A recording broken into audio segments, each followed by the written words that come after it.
Sa number 9, dugang ang mga classrooms ipatukod sa Progreso Village National High School sa Barangay Vista, Alegre sa Bacolod City. Nagpirma na si Bacolod City Mayor Greg Gasataya kag Department of Education Secretary Juan Edgardo Sani Angara sa Memorandum of Agreement para sa 16 ka bag-o nga mga classrooms sa Progreso Village National High School sa relocation site sa Barangay Vista, Alegre. 52.5 billion pesos ang pondo nga ginpain sa gobyerno nasyonal para sa pagpatukod sang among nga 16 ka mga senior high school classrooms.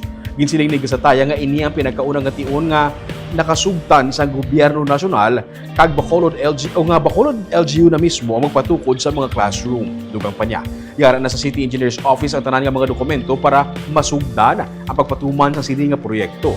Sa karon, miyara lang sang 12 ka mga classrooms ang Progreso Village National High School apang masobra sa 1,000 nga estudyante ang nag-eskwela diri.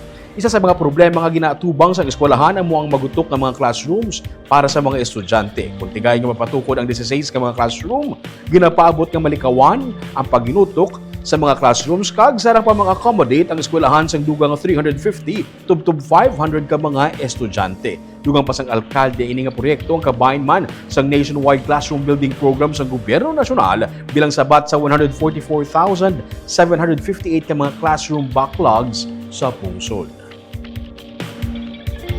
Village National High School, 16 classrooms ang ilang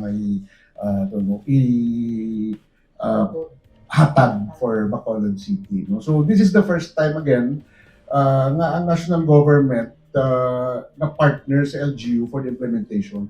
So matabo sini i-download ni DepEd sa LGU, si LGU ang mapa-implement for the construction.